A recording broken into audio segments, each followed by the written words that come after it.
Bismillahirrahmanirrahim. Assalamu alaikum and welcome to Easy Web Mathematics with Khalil Yaman. In this lecture we discuss about the languages interpreting formulas. तो ये lecture हमारा important lecture होने वाला है और ये जो टॉपिक्स है बहुत इजी टॉपिक्स है, बहुत इजी है। आज हम ये जानेंगे लैंग्वेजेस इंटरप्रेटिंग फार्मूला के अंदर किस तरीके से या किस टाइप्स का डेटा होना चाहिए और किस तरीके से इसको सॉल्व करने वाले हैं।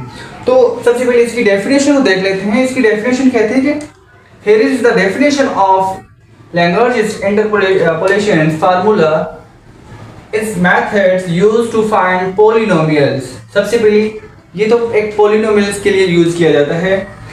Date passes through a given set of data points with distinct x values।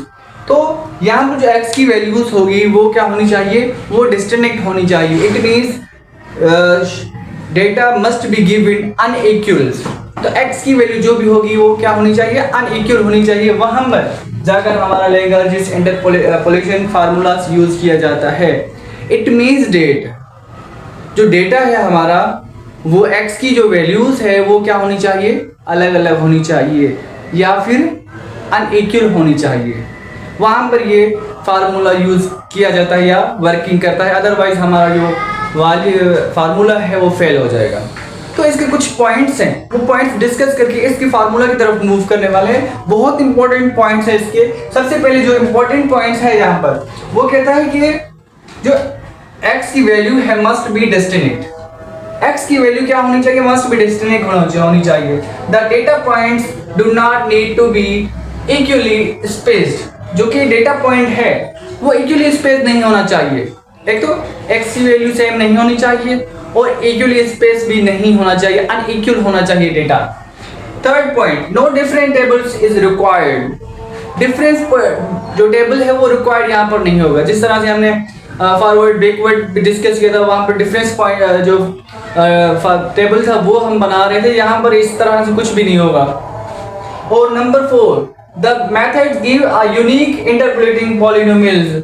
जो यहाँ पर जो हमारा मेथड है ये क्या होगा, एक यूनिक होगा जिसके अंदर टेबल्स वगैरह कुछ भी नहीं होगा, एक यूनिक होगा क्या इंटरपोलेटिंग पॉलिनोमियल्स बनेंगी।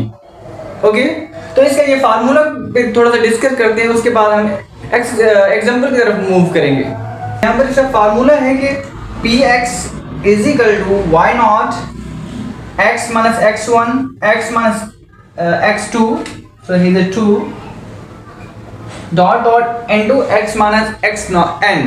जितनी भी x की वैल्यूज गिवन होगी वो वहां तक हम माइनस करते जाएंगे, लेकिन एक नंबर हमने माइनस नहीं करना होता। कौन सा, जहां पर यहाँ पर x नॉट गिवन है, इट मींस x की फर्स्ट वैल्यू वो आप यहां से माइनस नहीं करेंगे, आप सेकंड वैल्यू से स्टार्ट कर लेंगे।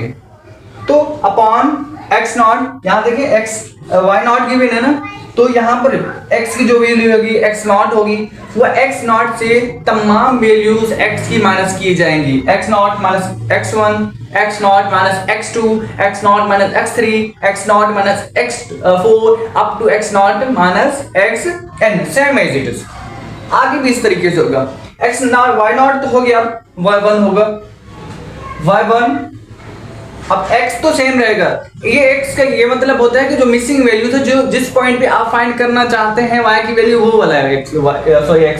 ओके, अब y1 है ना, तो इट मींस यहाँ पर इस पॉइंट पर अपर पोर्शन में y की वैल्यू नहीं, y1 की x1 की वैल्यू नहीं आएगी। ये होगा x minus x not x minus x2। अब 1 है तो 1 नहीं आएगा, 2 आएगा, x minus x3 up to x minus xn।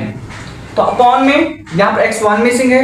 अब x1 से तमाम वैल्यूज माइनस की जाएंगी, like x1 minus x naught, x1 minus x2, x1 minus x3 up to x1 minus xn। तो same as it is, here is a y2 है। अब x2 minus नहीं होगा और सारी वैल्यू x के साथ माइनस हो जाएगी। x minus x not, x minus x1, x minus x3, 2 नहीं है क्योंकि 2 यहाँ पर आ चुका है। Okay, up to x minus xn upon, अब x2 है, y2 है ना, अब x2 से सारी वैल्यू माइनस की जाएगी। x2 minus x naught, x2 minus x1, x2 minus x3 up to x2 minus xn। तो इसी तरीके से आपको डिफरेंस टेबल बनाने की कोई ज़रूरत नहीं है, बहुत इजी है। जिस पॉइंट पे आप खड़े हुए हैं उस पॉइंट से तमाम वैल्यूज x की सब्ट्रैक्ट कर देंगे तो अपर लोअर वैल्यूज आ जाएंगे, और x से तमाम वैल्यूज को आप माइनस करते जाएंगे तो अपर वैल्यूज आ जाएंगे। अब एक एग्जांपल के जरिए से इसको समझने की कोशिश करते हैं, बहुत इजी है।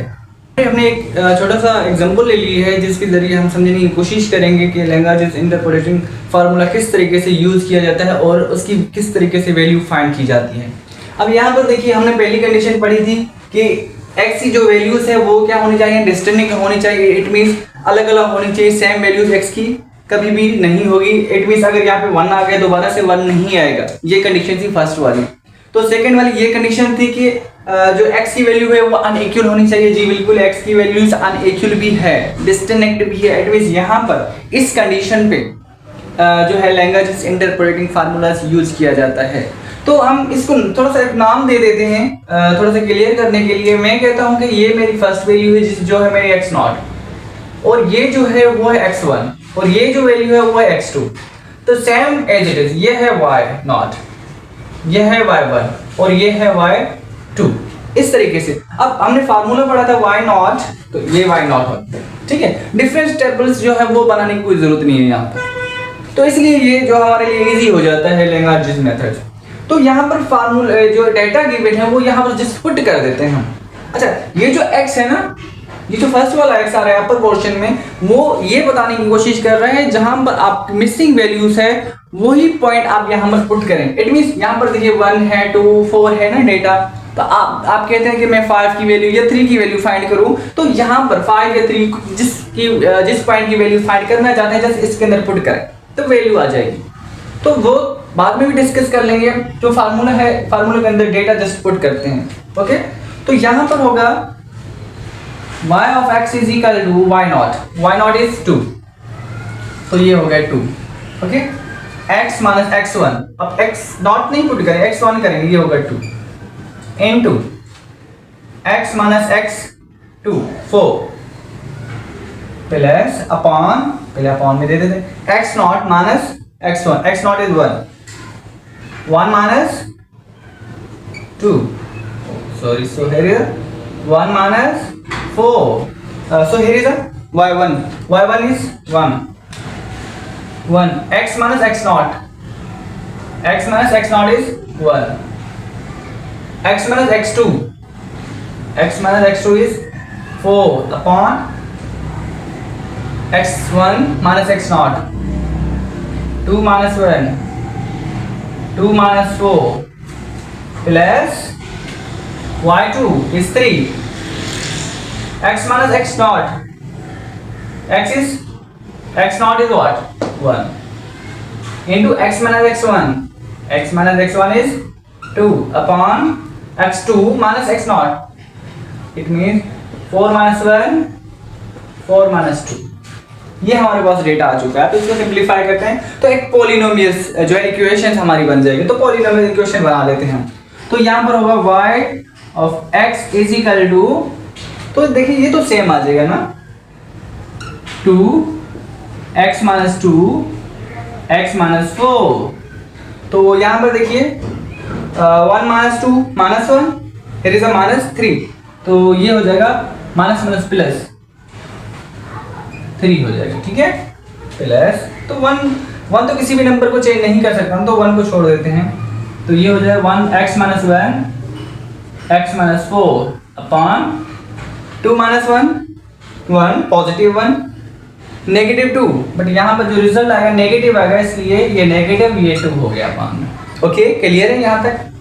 Plus 3x minus 1 and x minus 2 upon 4 minus 1 is 3, 4 minus 2 is 2, 3 and 2 both are positive, 3 2 times 3 is 6, तो ये हो गया 6। इसको सिंप्लीफाई कर देते हैं, ठीक है, तो थोड़ा सा और इजी हमारे लिए हो जाएगा।